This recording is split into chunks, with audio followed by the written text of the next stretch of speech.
We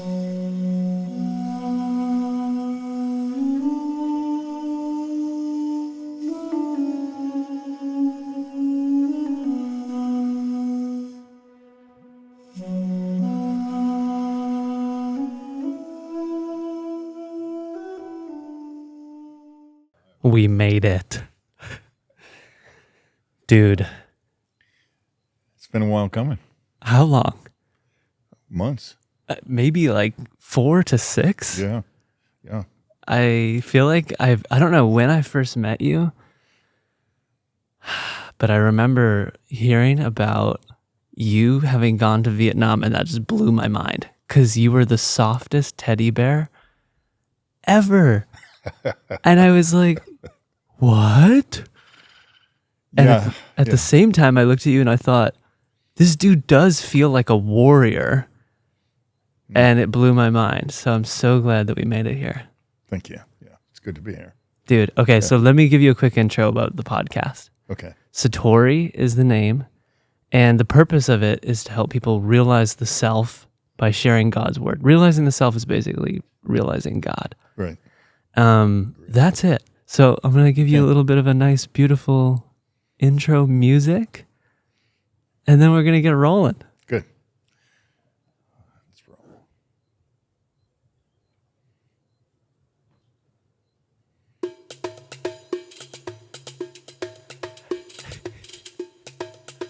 But now music. This is for now music.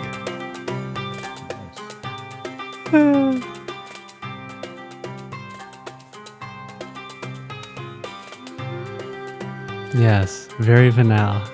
Yeah. Dude. Yes. So what's your name? A few different. We'll go with Guerrero de Corazon. Oh, where does that come from? It comes from American Indian, and it was given to me at one of their gatherings that I attended with my wife Kimber. Wow. They during the second week of the ceremony, they asked if anyone wanted to get an American Indian name to ask the shaman. So I went up and I asked him, and he came back the next day, and he said the only thing he could think of was Heart Warrior. Heart Warrior. So, and so I got a tattoo, and I was going to just put Heart Warrior on my arm. And then, I got to Vanau, and I saw these people with tattoos. So I thought, that's a little lame. So I developed an image of Hanuman, who is the warrior. Yes. And a heart with barbed wire wrapped around it. And barbed wire because a heart to love has to feel pain in order to love. And so I had that done and put on my arm. And so it's a seared image. Damn. Yeah. So that's just one of your names? Yes. We could go through the list. Well, there's not that many. Well, I have one for you. It's Papaji. Oh, that's true. That's true. That's a different one. That's another name, which is like a sage. Yeah. And then there's Ron. Yeah. Which is the given name at birth. And then there's a name I was given at the community I belong to, which was Baul from India. And that name is Bubba. Bubba because Porno, who was the teacher, said, I would call you Buddha, but I can't do that. So we'll call you Bubba. Oh. Yeah. Now I'm going to start calling you Buddha.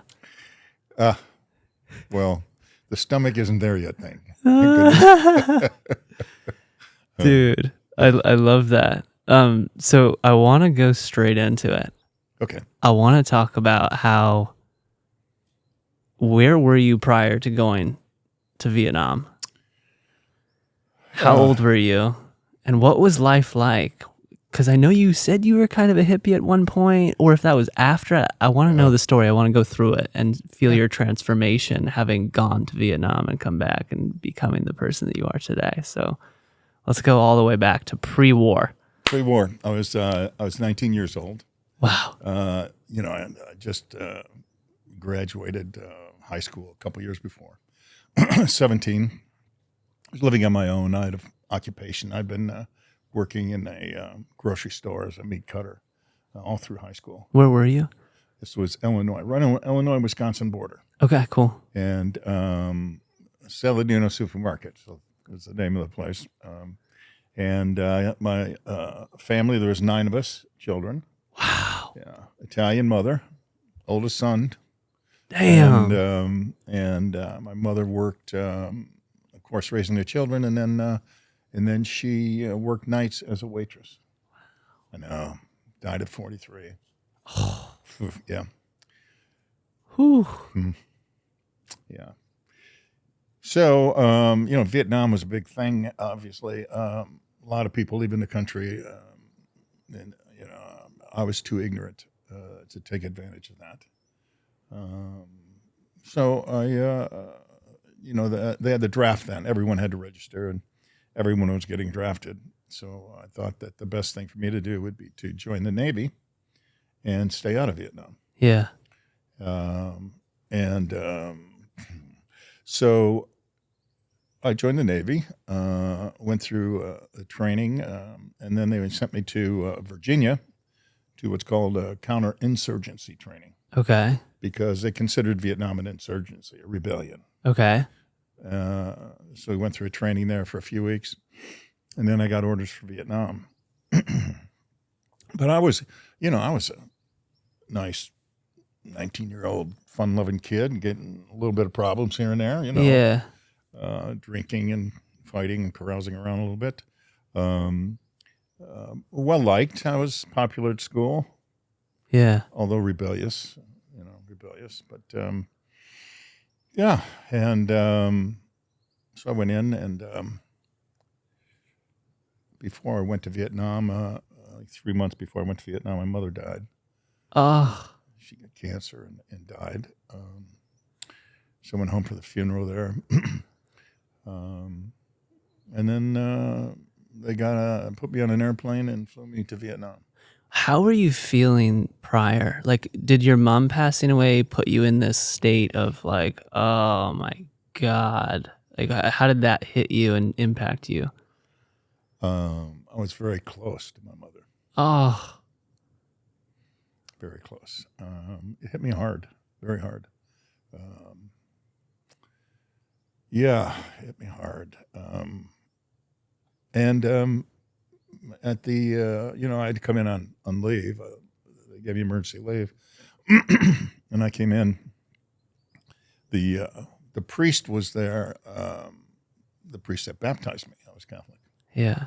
And, they were going to do a service. And with the service in the Catholic religion, they do a sacrament called communion, where you take the host of Jesus.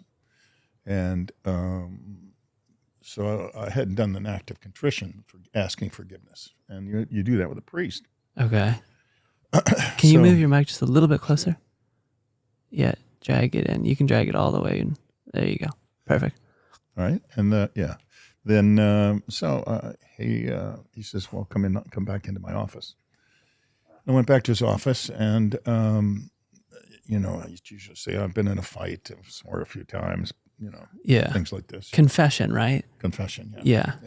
Fake confession. Fake confession. Right. Yes. And he kissed me on the lips and grabbed me in the private parts. Damn. Yeah, and asked me to come over to his house. And I was like flabbergasted. I mean, You're 19 at this point. Yeah, I did. On leave. On leave. Navy outfit, which is a big turnout, I guess. And, so all the Italians are in the other room, and I'm going, I don't know, what I did. And I'm just, so I'm, my feelings and emotions through that whole time are a little bit messed up as far as being, how could I feel the true things with my mother dying, with all this other stuff going on. Oh my God. So that was that. And then not many days later, I was on an airplane flying to Vietnam. I'm getting chills just feeling into Yeah. one, I'm 19. Two, I don't really want to go to this war thing because I have a pure heart, good kid, whatever. So I go to the Navy, but that's now you're still going. Still going. And then not only that, but your mom is passing, and then this priest thing. Yeah. I just feel like there would be no capacity to process anything at that point. It would just be like, It's impossible. It's impossible. It was impossible for me to process. Oh, I get chills. You just put it in a bag. You put the wall there. You just put up the wall, and you only go back so far. So from that point onward, your life goes to this point, and then you might skip some years and then go back. Wow. So you don't just sit there and have all these things go through your mind all the time. Yeah. So I'm there in Vietnam, and we land, and I expect to be shot at as soon as we step and put my head out the door. I expect, but it wasn't like that. That wasn't shot at. They sent me to a temporary barracks, and we're there at night. Next thing I know, there's alarms going off everywhere. Bombs are falling. Things are blowing up. Like all around you. Yeah. It's just one of those things that happens during that whole era. I mean, they have these Vietnamese will put a mortar on their back. Another one will take the launcher, and they'll run over here and sit down and fire it, and they'll run over there and sit down it. And so it just comes. It's hard to catch them because they move quick. I've seen videos of this before. Yeah. Whoa. And so that was going on your first night. Yes. Was that, what was that like? Well, we didn't know where the bunker was. We didn't know where the hell to go. How many of there are you in this barracks? Oh, there's probably 30 of us. Okay. Separate, and then bunks. Yeah. Lined up on both sides of the bunker of the Quonset hut. And, I just got underneath the bed, crawled into the dirt as much as I could. Slept, and just waited. Damn. Prayed. Yeah. Yeah. And then when it's over, you get up and lay down until breakfast and go have some food. There is no other choice. I can feel that. Yeah. And so then what? Well, that's temporary barracks, and then they send you to your permanent housing. Okay. And they sent me to the hospital base. So I did different things there on the hospital base.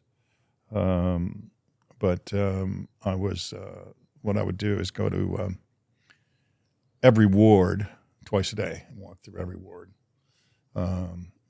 And then also they had a prisoner work camp. I went to the prisoner work camp twice a day.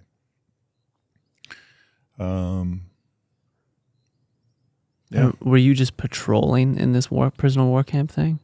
On the prisoner work camp, I was watching as they were being fed and interrogated. They would have a what's called a chow line, food line, set up, and they would all line up. Everyone that had talked, all the people that had talked to Vietnamese, North Vietnamese, would line up to get their food, and then they would take. There would be two interrogators, one on each end of the little couch like you're sitting on. Okay. And then in the middle would be the Vietnamese, and they would ask him a question, and he would say something, and they would slap the shit out of him. Wow. Because apparently they didn't like the answer. And then in between, he would look at the food because he hadn't eaten yet. I mean, they didn't get much food. Yeah. And so that was one of the processes of interrogating a prisoner. I think the most effective one was they would take a helicopter, a Huey helicopter, and they would put the interrogators in and then 3 Vietnamese. and then they would lift off and hover in one spot, and they would ask one of them a question. Yeah. And oh, wow. I literally can't. and then they'd throw them overboard. Right out the fucking door. Whew. And then they look at the other one, and they'd ask him the same question. Wow. You saw that? I didn't see it. I saw the bodies. Yeah. When number 3 was ready to talk before number 2 talked. I can only imagine. Yeah. I can only imagine. Yeah. Oh, But scary. the biggest thing I had to contend with was the mortars and bombs going off, rockets. Yeah. I woke up one night. My bunk was rocking back and forth like this from repercussions. And I was fucking scared. Most scared I've ever been in my life.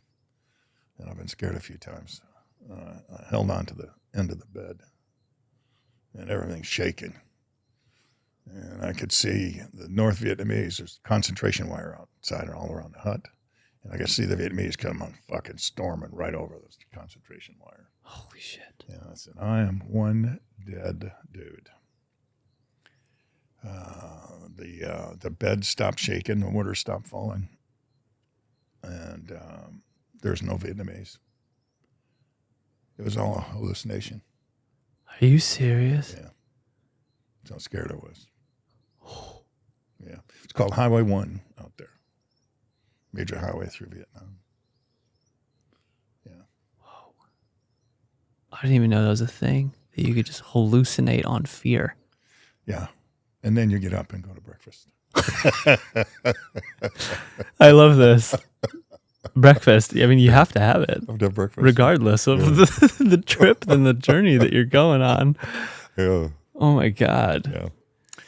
So that lasted until one day they came in and said, go get changed. You're going home. Your brother was in a car accident. Your airplane leaves in 30 minutes. Wow. That's abrupt. Yeah. I had a brother a year younger than me. Oh. Tight, 1 year younger. Yeah. Oh. So, I'm home. I'm home back to the barracks, and I changed into my dress whites. They're called the dress clothes for going, in public. And so they airlifted me on a C-130 from Da Nang to Chulai, which is another air base where the airplanes would fly out of. And we got there, and we got bombed, mortared.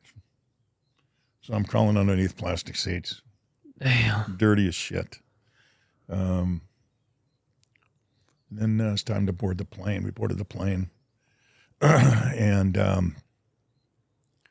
we get through. There's stories of, as you're getting ready to fly out, snipers shooting into the airplane and killing people on the airplane. So it was silent until everybody gets off. You get off the ground and up to a certain point. Then everybody starts screaming and yelling because it's called going back to the world. Understand? Because Vietnam, they didn't consider the world. The world was a place called the United States that made sense. We thought made sense. So people were going back to the world. And wow. So this is what you guys were experiencing. Yeah. So say that one more time. So the world, when you say you're going back to the world, that's like America, United States. Right. For you guys. Because that was not the world. That was wherever you were.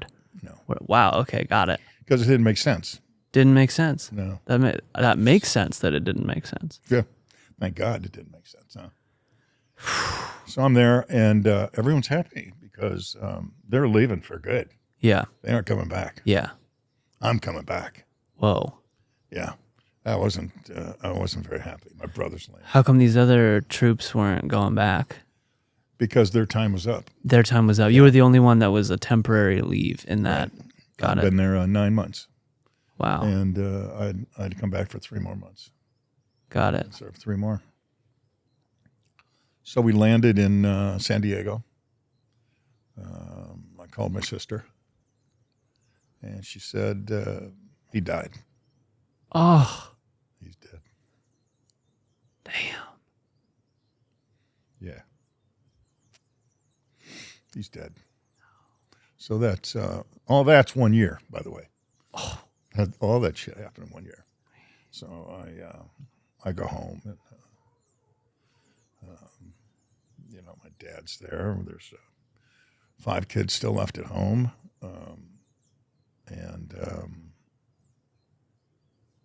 so I put in for a humanitarian station. It's called okay. a station closest to your home because of the family situation, and they ended up giving me what's called a hardship discharge. They discharged me from the service because of hardships at the house, and that was it. I was done with the service. Oh, peace at last. Yeah. Although there's no peace. Yeah. No peace. But at least you're in the world. I'm in the world. Oh, Yeah. I'm in the world. I tried to go back to where I'd worked before. Well, I did go back to where I worked before. And it was very, very hard. I drank quite a bit. And, I fought. I'd get in fights. I was an angry man. I was angry. yeah. So there came up this information I heard of celebration of life. Oh, celebration of life. Wait, is this the festival? After Woodstock. Oh. Wait, pause. I'm going to turn off this light. Okay. This is such a good transition point. Give me a sec. Sure. Celebration of life.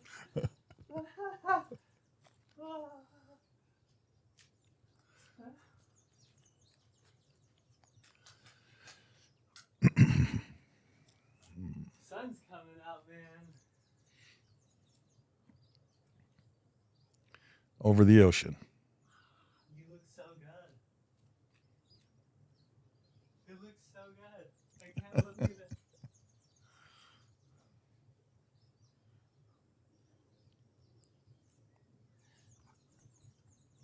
Wow.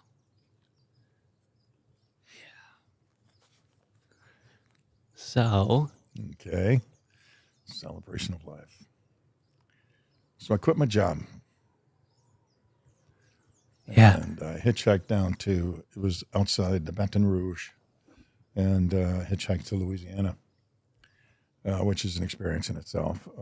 Not so bad hitchhiking, but the police stopping people and saying, there's not going to be any concert. This thing's canceled. We don't want you people here. You might as well just turn around and leave the state. No way. Oh, yeah. They didn't want us in Louisiana. Oh. No. But it went on. But hold on, why didn't they want you there? Was this because it was the whole anti-drugs movement and they felt like that was going to be a place where that was happening and it was peace and love, or Well, peace and love is not a good term for police officers. Yeah. Most police officers. I mean, at that maybe time not- especially, yeah, at let's that say. Yeah. So, and long-haired, not very popular. Were you long-haired at that time? Yeah, I started, actually, that was the beginning of my hitchhiking. I started growing my hair long. Oh, the hippie phase begins. 5 years on the road. Oh, Yeah, no haircut. 5 years. wow. Yeah. So, I mean, they just didn't want us there. And we arrived, we didn't have a tent. We didn't matter. Music was going 24 hours a day. Drugs were everywhere. Yeah. Anything. Acid was very popular. Oh, And I was very, very popular with acid. And people that, you stayed in different places and met different people. And once that happened, there was no going back. There's no going back. once that festival of life happened. Yeah. I mean, it's obviously life-changing, very life-changing. And, how do you go back to the world? Can we talk about that? What does that mean? It was life-changing. Well, there's one world you live in as as a child and a young adult, as you're growing up, that is protected and loved and innocent. Yeah. Innocent. Sure. Then you go from the innocence and you go into the one that's unprotected. Loss of innocence. Total loss of innocence. Brutal innocent, brutally. Whew. And you go from there into a world of anger and no sense of rest or peace, and then you leave that and you go someplace where it's a experience that you can leave your body and not have to touch the feelings that you carry with you. It's an escape. It's an escape. Artificial, but certainly an escape. So it's the world that you can walk into, and it's just another place of comfort. Yeah. And it's temporary. Yeah. Which is okay. But then it's not that you seek things, because in those days, drugs wasn't something you seeked. Drugs were things you gave to people. Money wasn't involved hardly at all. Wow. It was just a turn on and, sharing. Yeah. Sharing and everything. So, so that started the 5-year trek.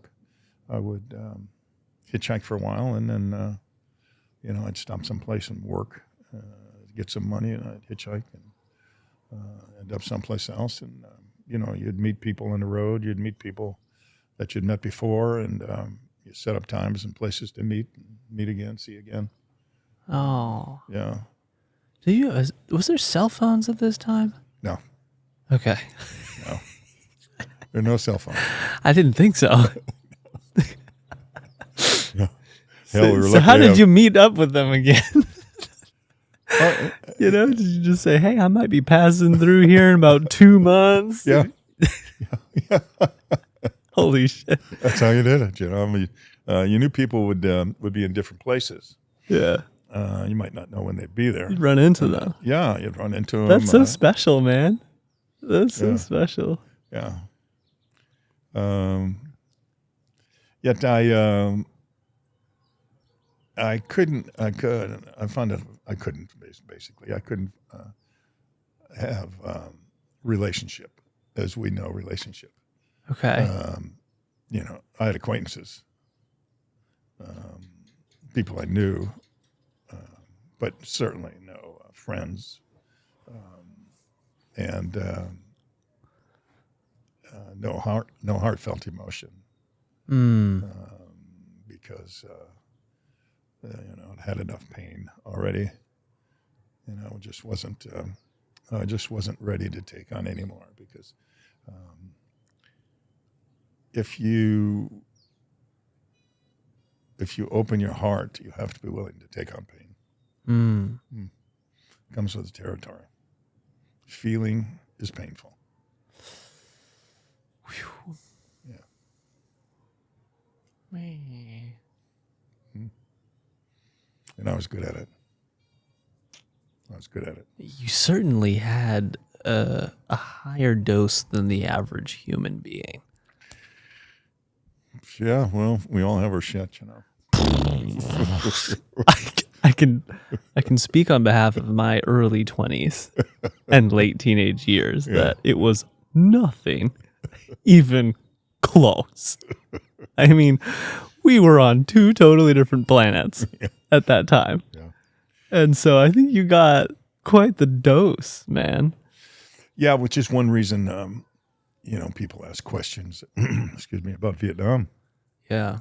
Or ask questions about war, and it's silly, in a sense, and I don't mean that offensively to you or to anyone else, but it's hard to explain something that people haven't felt, and don't know what it feels like. Exactly. Right?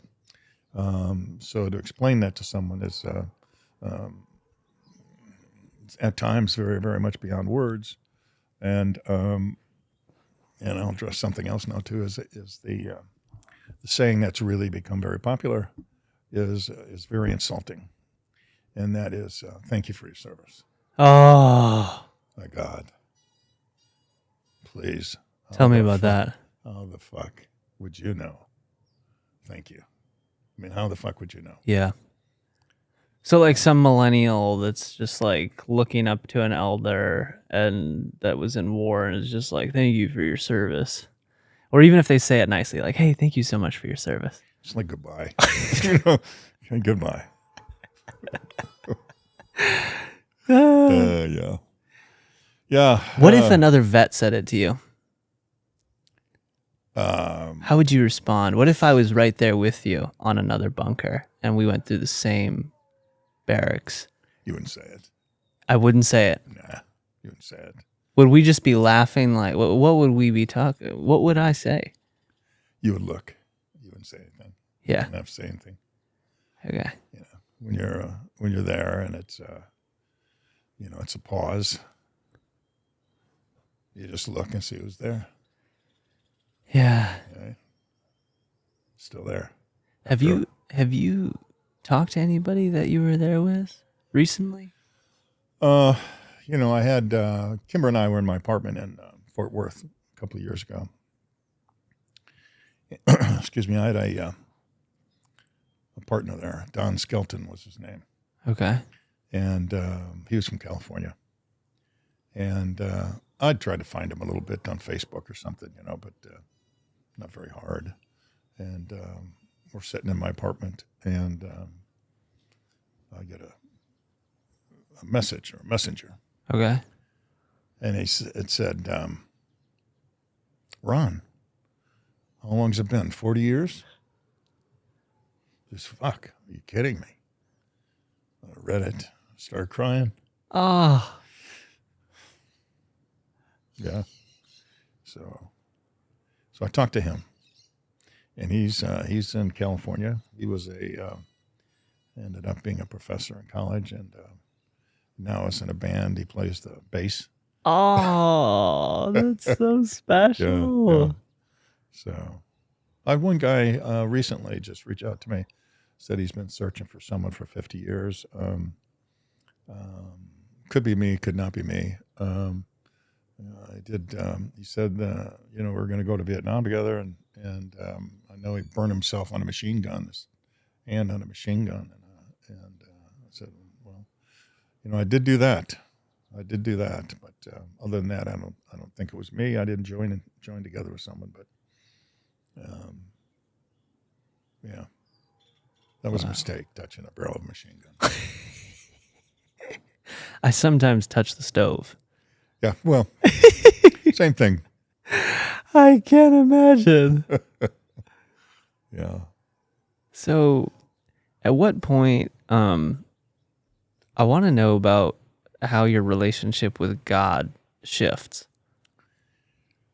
So tell me, like, okay. Pre-war, where you are Mm-hmm. with God during war, and then let's fast forward to today. So pre-war. So pre-war is no offense to Catholics out there, but Catholicism is more about the church than God in my learning experience. Okay. It's more about the rules and the regulations, Yeah. and the no's and the sins, Yeah. and the don't do this and don't do that. So I remember when I was young, the priest was there at catechism class, which is the Saturday morning training. And I said, so when you die and you go to heaven, what do you do? Yeah. And he says, well, you sit at the right hand of God and stare at God for eternity. And I thought, man, that's pretty fucking boring. Yeah. What? Yeah, that's pretty fucking boring. So, Doesn't sound like it to me. yeah. So I ruled that one out quickly. Amen. Thank God. Yeah. And so, all through, so in Vietnam, God is not part of the issue. It's more like, of course, where is God in Vietnam? Yeah. You know, I always say it's like you have two baseball teams praying to God so that they might win the game. Wow. And, Wow. That is incredible. Yeah. Wow. When you put it like that, it's incredible. So who listens to the prayer? Who listens to the prayer? So that was my state of being in anger. You know, I was angry at God, motherfucker. Yeah. I used to stand there in the streets screaming at God. Cursing him. Yeah, and people go, God, you know, I got to move away from you. That's crazy you're doing stuff like that. So if God can't fucking take that, fuck him. Yeah. Fuck him. I love that. You know? Yeah. So, yeah, another realization came to me recently, and it's an image of an Indian in a forest clearing laying on the ground with an arrow in his leg. His bow is laying there. He's on one elbow, leaning up, looking into the forest. And then there's another Indian, an older Indian there, that turned and looked at him with sadness in his eyes. And the realization in the older Indian is that he just shot himself. He wounded himself. And he turns and walks away, and the other Indian, the young Indian, looks and realizes, I've just been shot by myself. Wow. Yeah. I've shot myself.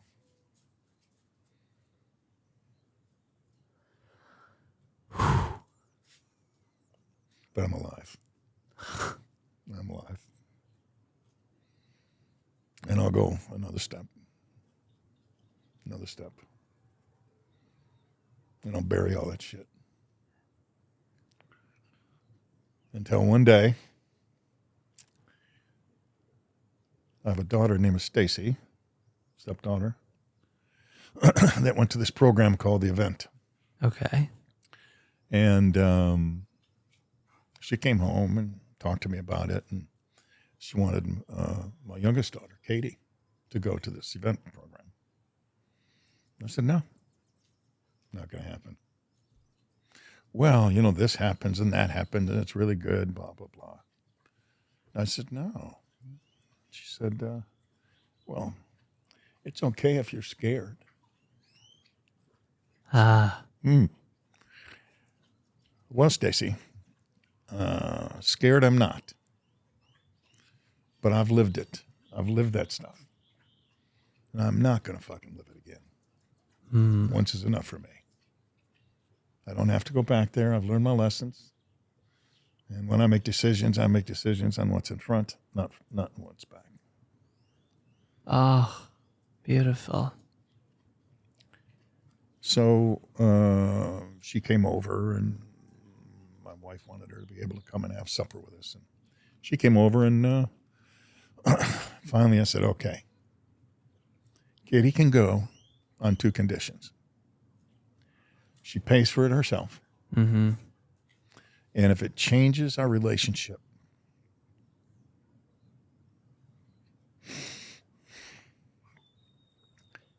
I will never talk to you for the rest of my life.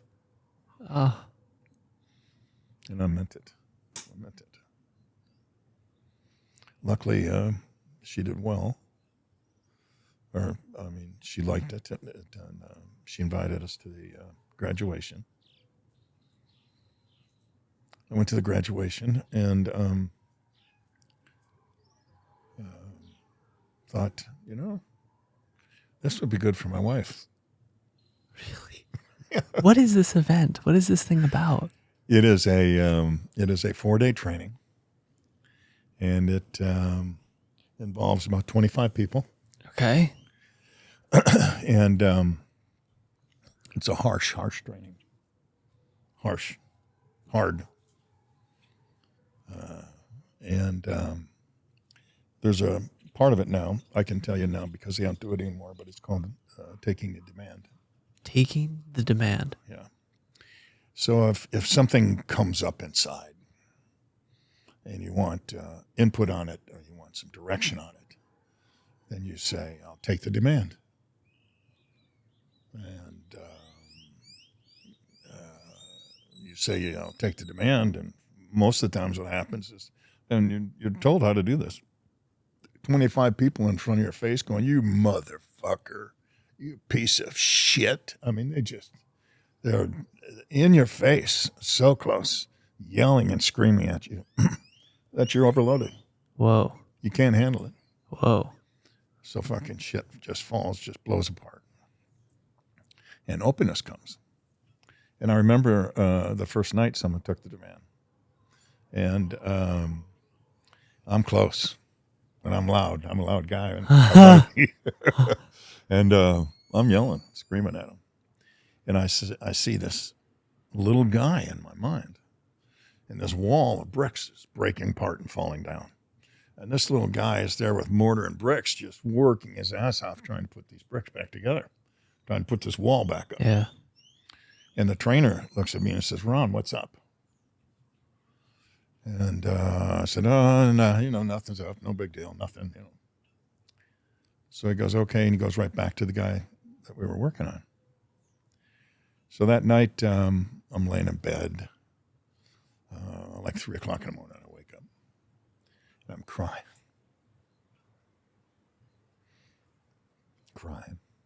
like a baby, just hard.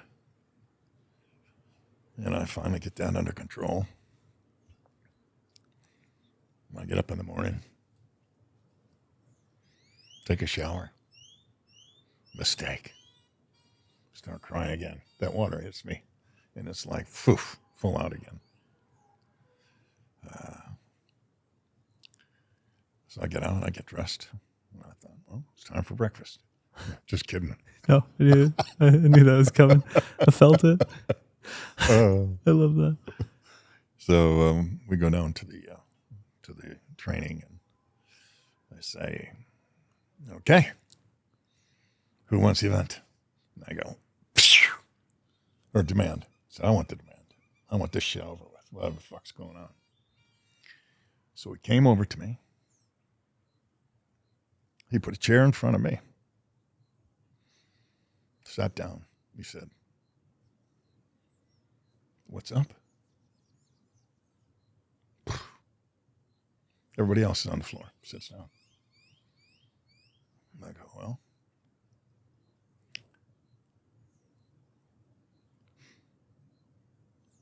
I was in Vietnam and my brother died. My mother put me responsible for the children. Oh, wow. So I took the blame.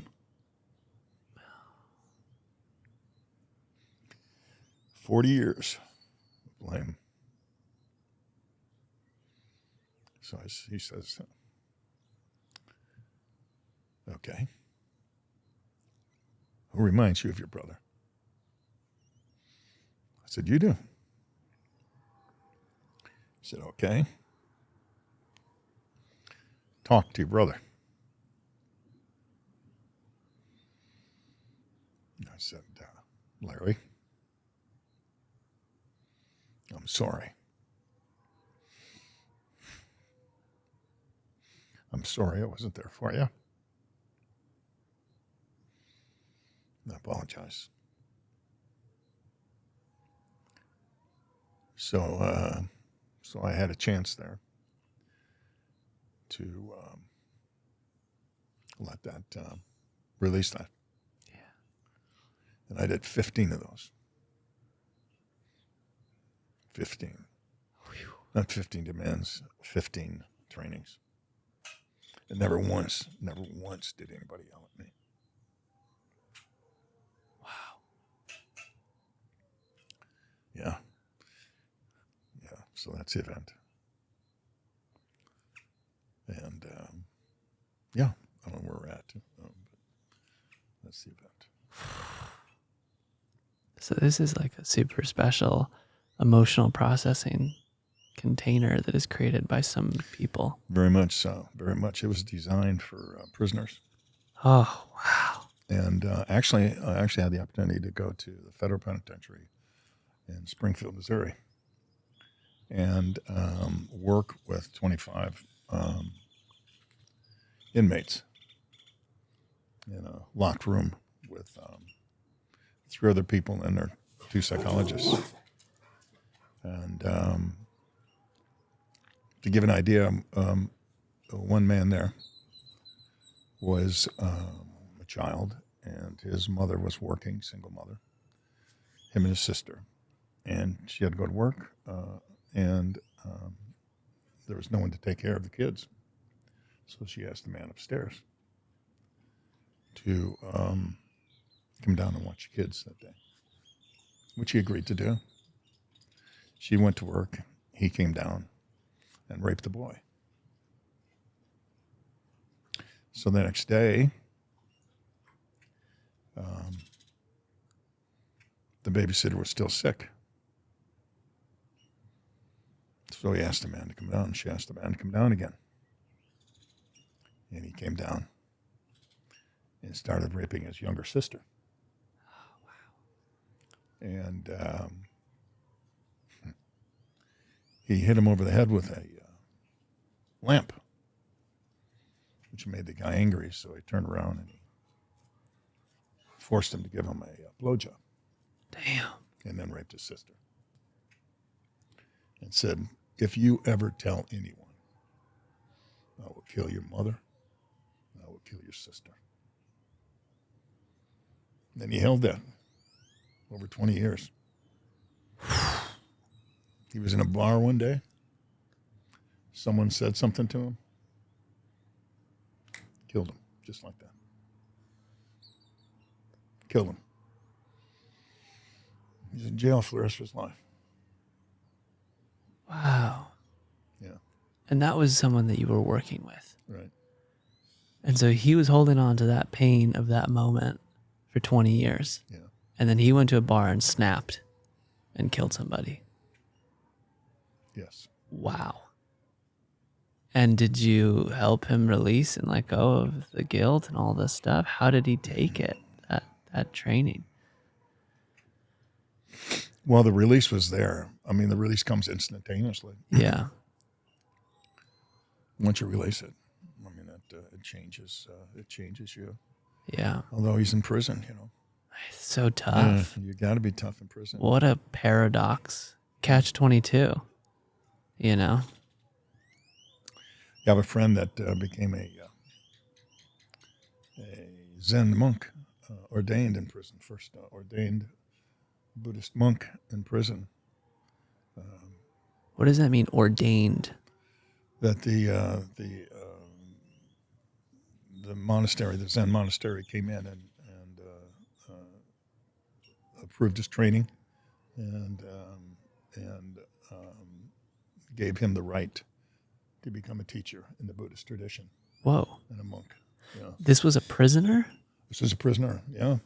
He used to be, he was an aide to Trungpa Rinpoche, Okay. who was a teacher that originally came over and brought the teachings from India. And to support his lifestyle, to be able to do that, he was dealing cocaine. Wow. And got busted for cocaine. And that's how he ended up in prison. Whoa. Yeah. Yeah. These stories of people ending up in prison. Well, you know, when I was born in 1949, so, you know, for me, you got caught with pot, it was 20 years in prison. That's insane. Yeah. Yeah. Wow. Tough shit. That is not how it is today. No. Oh. I just completely forgot that was a reality once. Yeah.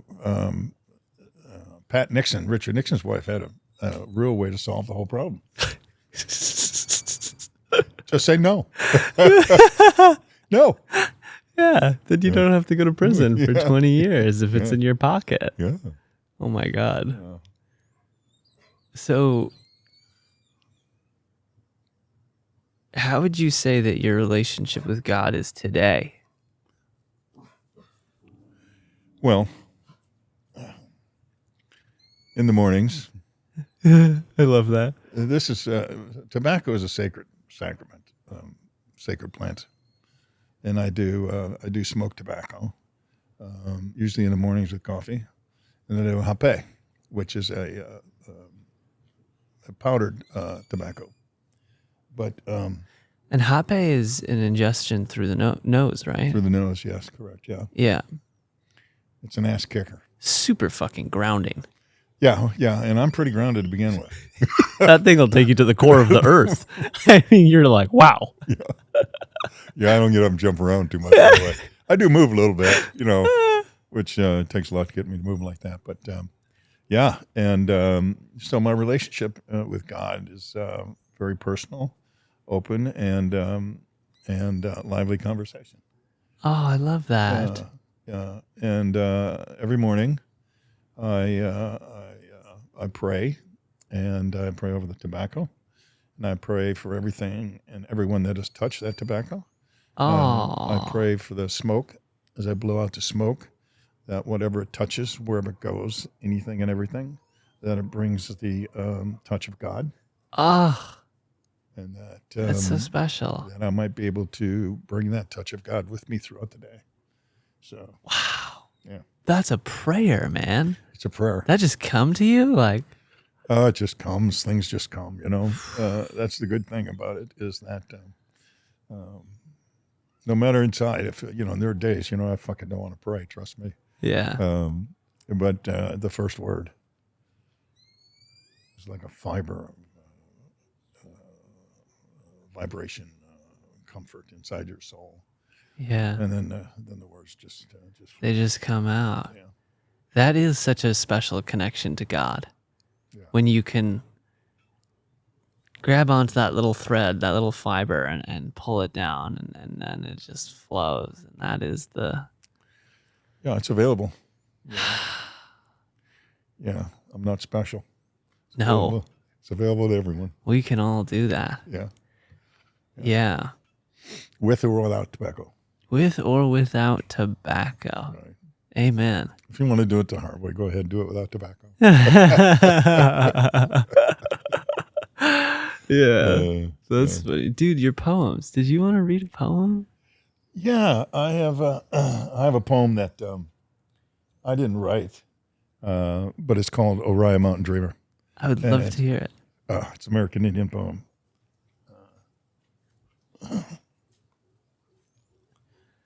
It's called The Invitation. Sounds beautiful. Oh, it's great. It doesn't interest me what you do for a living. I want to know what you ache for, and if you dare to dream of meeting your heart's longing. It doesn't interest me how old you are. I want to know if you will risk looking like a fool for love, for your dream, for the adventure of being alive. It doesn't interest me what planets are squaring your moon. I want to know if you have touched the center of your own sorrow. If you have been opened by life's betrayals or have become shriveled and closed from fear of further pain.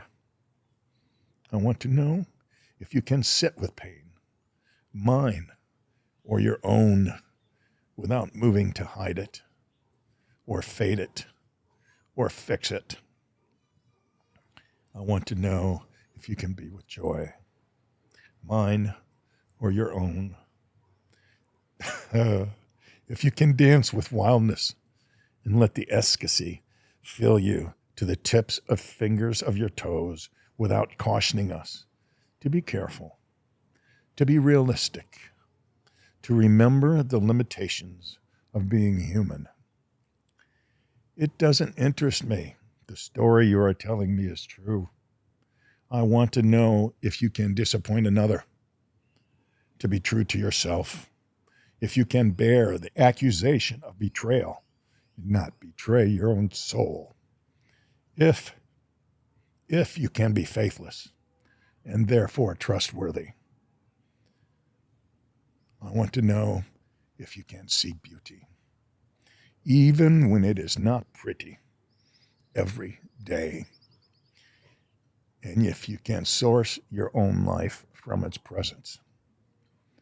I want to know if you can live with failure, yours and mine, and still stand at the edge of the lake and shout to the silver of the full moon, yes. It doesn't interest me to know where you live or how much money you have. I want to know if you can get up after the night of grief and despair,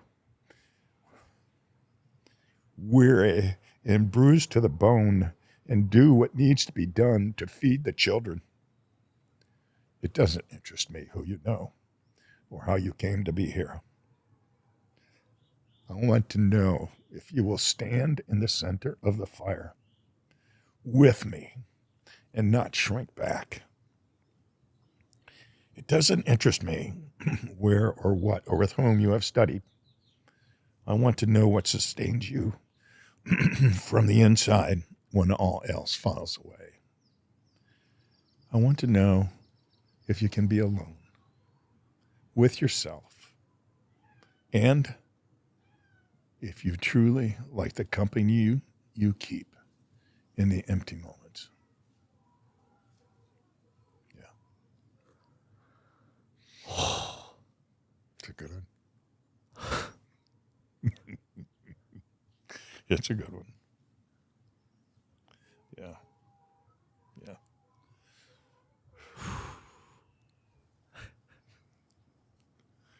The queen has arrived. Hi. You can come hang out. You can just sit anywhere. It's your house. Meet the queen of it now. Oh. Is he blowing your mind? The poem that he just read and his voice reading that and the heart, I can feel it just beaming out of him. I mean, that's I feel like that's going to be the intro to the whole episode, is that 60, 90 seconds of you reading that. Is this your new one? And then it'll cut. Orion Mountain Dreamer. Oh. Yeah. Not one you wrote. No, I'll read that.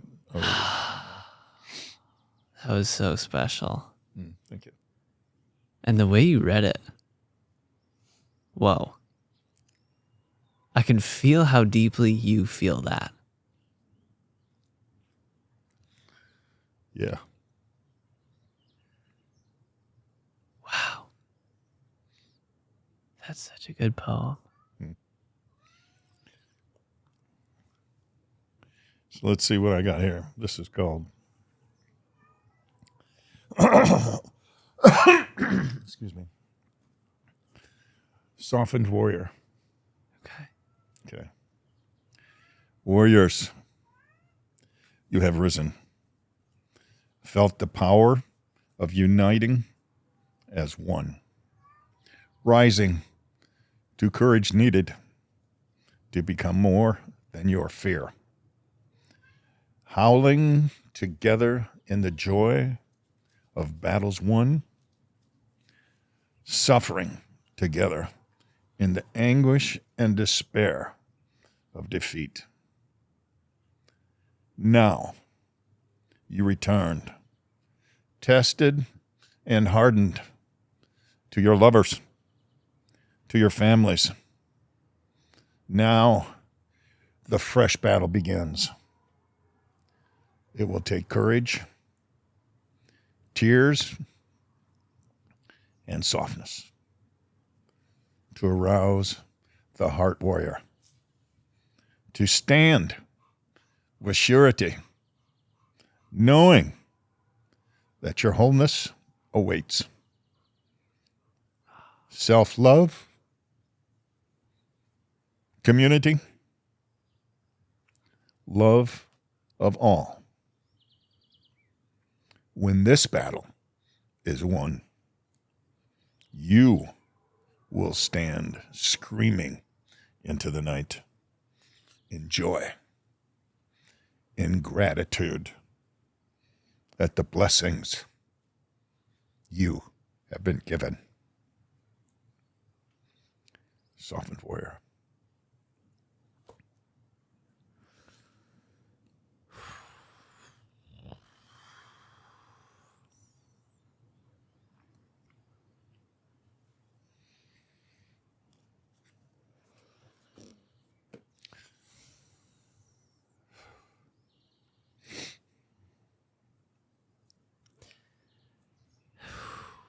Super special, man. Thank you. Did you write that? I did. That was so special. I can feel it. Mm. Oh.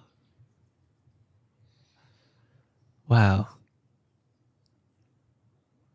That is a really good one. Yeah, it's been a long trip.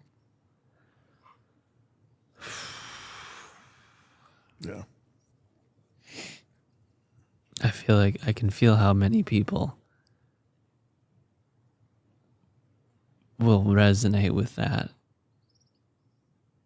And I can also feel how many will be perplexed and confused and will want to explore it deeper and understand it more and pursue winning that final battle so they can stand on the hilltop and scream and just be in joy and peace. It's a battle worth fighting. Definitely worth fighting. It is. Yeah. It does take courage to face your fear. It takes courage to admit you have fear. That does take More or less courage. to face it. But yeah. Yeah.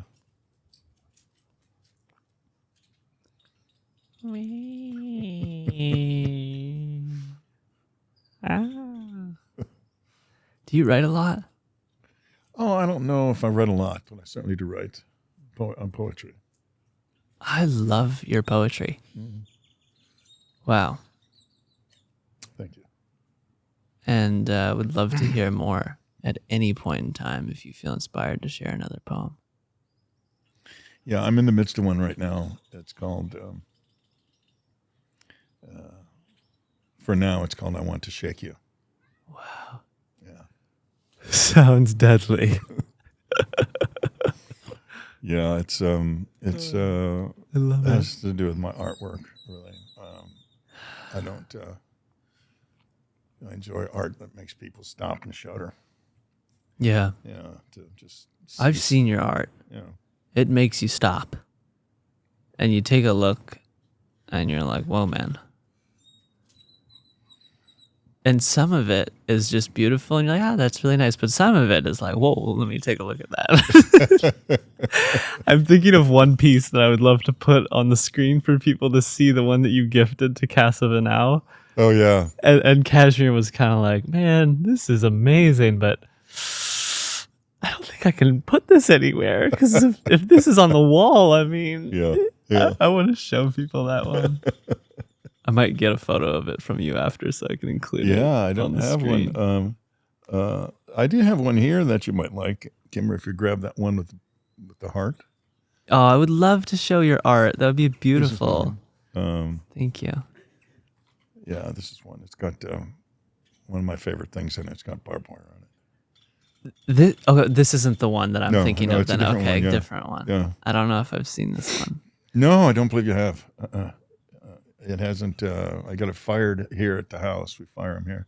And I just want to keep it here. You make these. This is for anybody listening. Like what is it called that you're doing? Like you sculpture this with Clay. Ah, wow.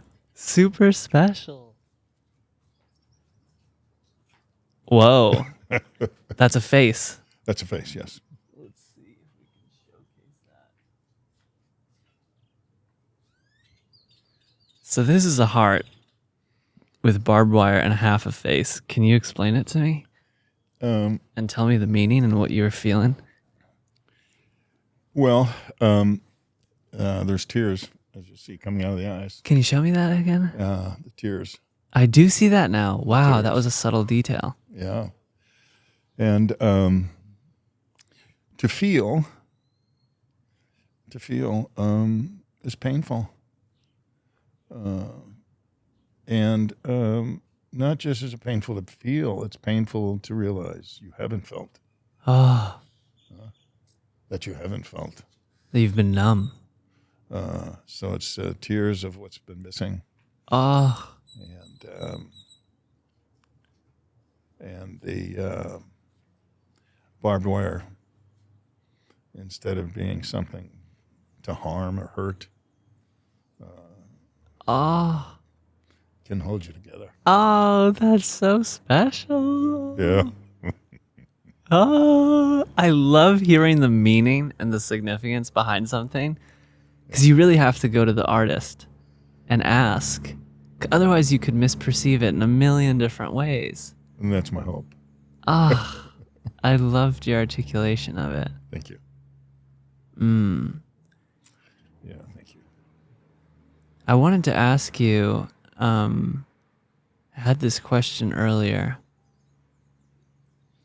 How does someone with so much pain in their heart and trauma and baggage and stuff that they've been sweeping under the rug for decades, how do you even begin to peek under the rug and start to let it all out? Because obviously you've been on this journey where, you know, you went to war, your mom dies, your brother dies, the priest is literally like abuses you, and or not, you know, abuses, but whatever that word is, adultery, I don't know, I forget the word. You know, how do you recommend someone who's gone through so much pain to start to look under the rug and let it out? Where do they go? What do they do?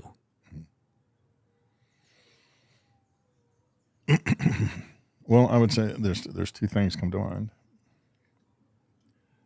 They're both tough. One is taking responsibility. Because you're responsible for what happens to you. Wow. You're responsible for the decisions you make. So you have to take responsibility, and not be a victim. Oh, Right? yes. Yeah. That's such a big first step. Yeah.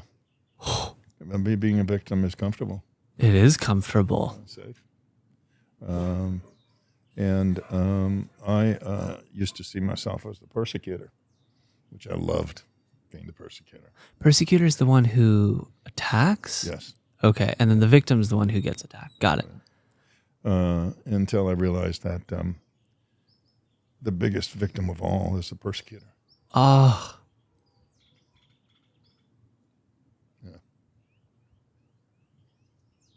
Special. And then I was doing an iboga ceremony one time in Canada with Kimber. Oh. Iboga in Canada. What is Iboga, just for everybody so they know? It is a plant medicine from Africa. Okay. And it is the male. It is a male plant medicine. The partner to ayahuasca. Ayahuasca being the feminine. Okay. The iboga being the. So interesting. Yeah. Got it. And it's like a root or a plant. It's a root. It is a root. They grind into powder. Okay. And the shamans had went to Africa and stayed with the tribe. You did this? I The didn't go to Africa, shamans. the shamans. Okay, yeah, sorry, the shamans. Yeah, Canadians. Yeah. And they'd sat around in a circle one night, and they said, "Well, please explain to me what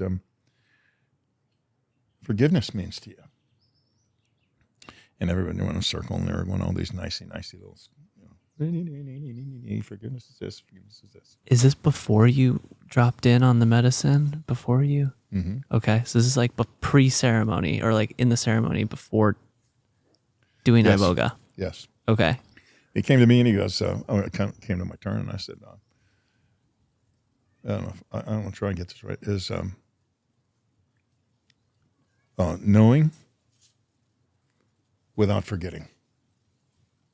Being aware that it happened and not forgetting that it happened. That is forgiveness for me. Wow. So we went through the process that night. She had a tough process. That'll be for another episode. Yeah. I'm so excited. Gonna get the whole story. The other half. So later the next day, it's a long recovery for my boga. And the thought just washed over me that forgiveness is the pathway to my heart, where Ron lives. Oh. And so the second part of that is forgiveness, forgiving. Right? Yeah, and I didn't want to forgive anybody. Fuck them. Yeah, that's the mindset. Yeah, I know what that's like. yeah. Forgiveness is a toughie. So, Wow. Mm. So the first one was don't be a victim. don't be a victim. Take responsibility. Correct. And the second, Forgiving forgiveness. them and yourself. That is so Jesus-like. I mean, that's incredible. Wow. You know, Jesus said, love thy neighbor as thyself. I'm well aware of that. Yeah. That's a special one. Yeah. That sums It's a tough up. one. That sums up what you just said in those 2 points. Except you elaborated a little bit more because some people don't get the neighbor thing. I fucking hate my neighbor. I don't want to love him. Yeah. Yeah. That makes no sense. Yeah. Oh, dude. And so how about, plant medicine? How would you define that as being something that is helpful for letting all the baggage go? Like, what does it do? I know there's so many different types, but just a general overview of like how plant medicine has been helpful. Well, first it goes with intention. Yeah. Intention. Different plant medicines have different ways of helping and healing, Yeah. but essentially it is a process of not escaping, but going into. Oh. Wow, I love that. Yeah, I forget, someone recently said that. Kimber. Kimber. I love Kimber. I probably said it first, and then she said it. Oh. So yeah, not escaping. That's super special. Now, earlier in the episode in this episode when we were talking about the Festival of Life, you said, "Wow, this was a world of escape." Correct. So Absolutely this is correct. very different. Totally different. Wow. And the intent is, like I said, the intention is different. Yeah. And there's the medicine is different. Yeah, for sure. No question. Then, And the context and who you're around and, and here in Vanau, and here, Jesus, Playa Vanau. Oh, what a place. yeah. They say it'll draw you in, or it'll spit you out. I've heard this saying many times. Yeah, it drew us in, and so we're here. Me and Surfer Girl. Yeah, she is a good surfer. Mm. Yeah, so it's home. How did you? I mean, I feel like there's a lot of people out there who maybe have all this baggage and pain, but they're very anti-drugs. Right. They see plant medicine as drugs. Like, oh no, don't go near that. That'll kill you. A tab of acid is like taking a scoop of ice cream out of your brain. That's what I think my parents told me that one when I was a kid. I remember seeing and hearing different things. Yeah. How do you tell someone who feels that and thinks that, nah, man, that's not how it is? How do you open your heart up to be able to even consider a plant medicine journey? You have to start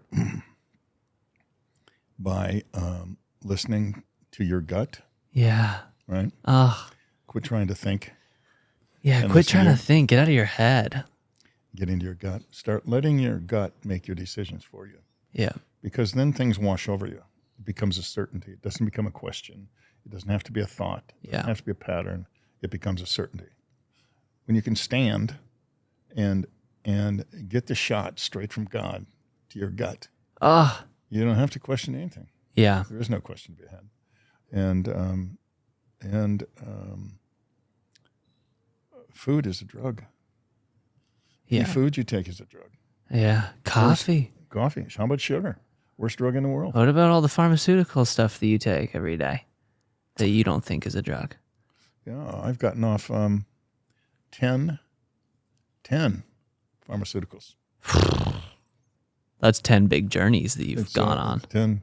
You know, psychotics, antidepressants, Yeah. nerve damage medicine, neuropathy. I mean, you name it. I've not what you name, and it's like I never wanted to be on all these drugs, Yeah. but it becomes comfortable to have something to rely on, so you don't have to do anything. Yeah. Right. Yeah, it's a great excuse. Wow. And it's a very common template that's widely accepted by society. You know, plant medicine's kind of like the black sheep. Don't go near that thing. Right. Oh, no. That plant thing from Africa, that root, don't touch that. That thing's illegal, man. I don't know what that is or where that comes from, but we here at the FDA or whatever it is, we don't approve of that in America. Yeah. It's funny how that is. We just watched a show called How to Change Your Mind. That's such a good documentary It is a great document. on how to change your mind. I actually told my mom about that show. It was kind of sad that she was after 5 minutes. She was like, I just can't. I can't. I was like, Mom, please watch it. Yeah. That's actually the best. I would recommend that to people that feel very anti-drug, or it's just it erupts an emotion of like, no, that's bad. That documentary really can help you open up to realizing like, hey, man, There's possibilities. there's a lot of programming that it takes to get you to feel like that is all bad stuff. And this documentary helps you like let go of that programming. I felt that super strongly for me. Yeah. Super strongly. Yeah, and there's even that here. It's not as widely believed here, but the good thing here is that there's a good mixture of people from around the world Yeah. and also locals. Yeah.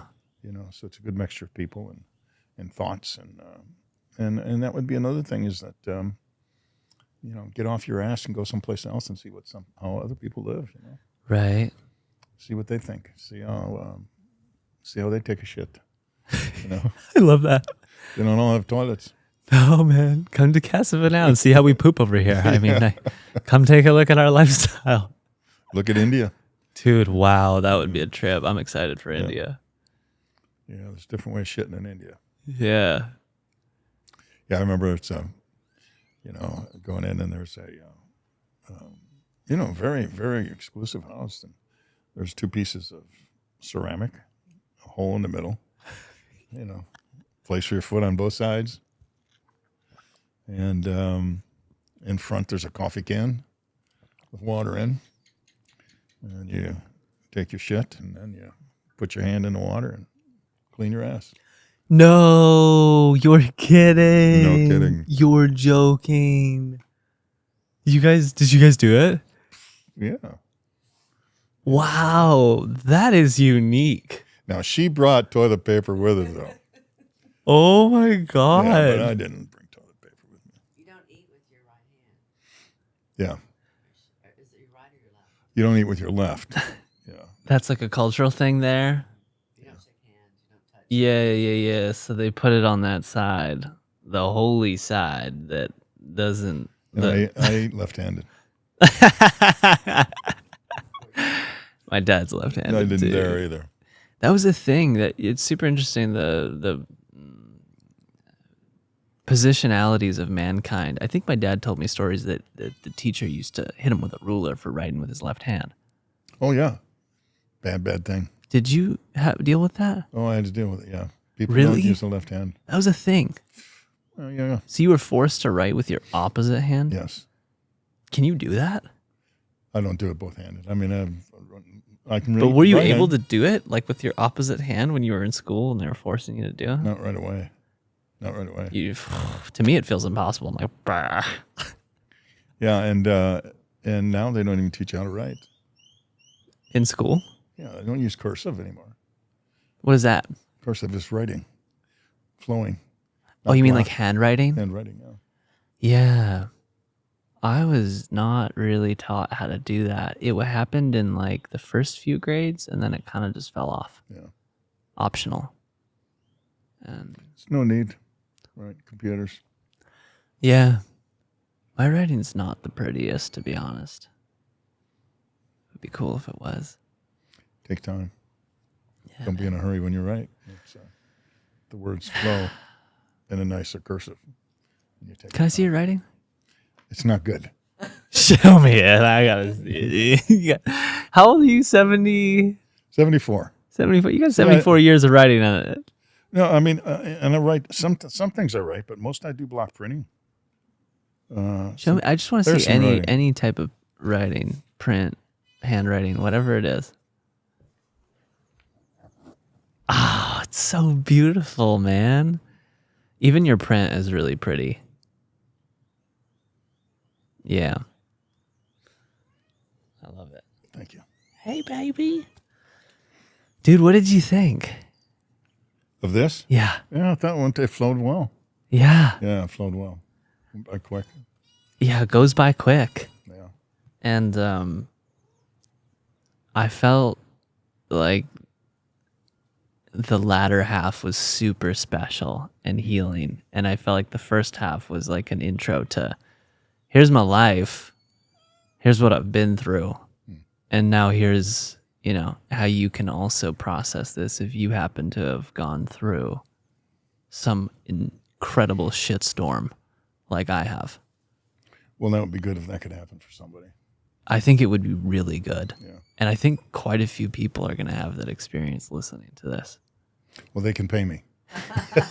I'll put a link in the description. If you have a PayPal link or something. I do, but that's not necessary. I'm just kidding. But, Satori is also a nonprofit. So if people feel called to donate, that would be great. they that can would be donate. Great, yeah. And then it supports us having more equipment. Yeah. Or a tuk-tuk in the background. Maybe we want another tuk-tuk in the background. Some coffee? You've been sitting there a long time without coffee. I'm sorry? Don't you want some coffee? You've been sitting there a long time without coffee. Yeah, you haven't been drinking your coffee. Oh, this is water. Oh. I already had my coffee. She wants her coffee. That's what she wants. I'll make her Oh, coffee. you want your coffee. Well, we'll wrap this up. I'll do you want to do a little prayer? Certainly. Okay. I would love that. Whatever comes through, man. Okay. So my prayer for all of you. May you find yourself. May you be alone. May you love with joy, dancing with happiness. And as you dance, may you remember that this dance is where you are supposed to be. In the midst of wrapping your arms around the world, around God, around each other, so that you may create and become one with community. And the joy that you have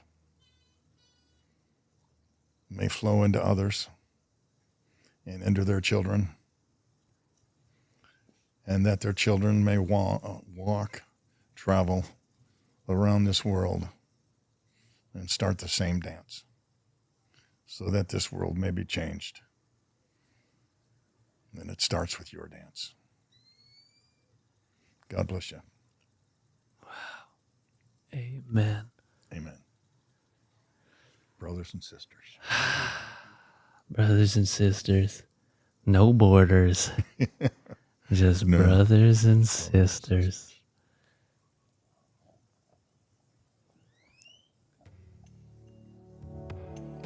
That is our triumphant outro. Yes. You feel that? Return.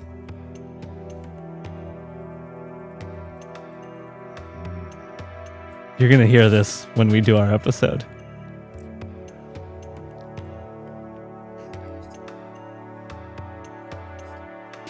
We're listening to like a super beautiful song that I put together. Yeah. Goodbye, all. Goodbye.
Let's see if someone answers the door. Oh.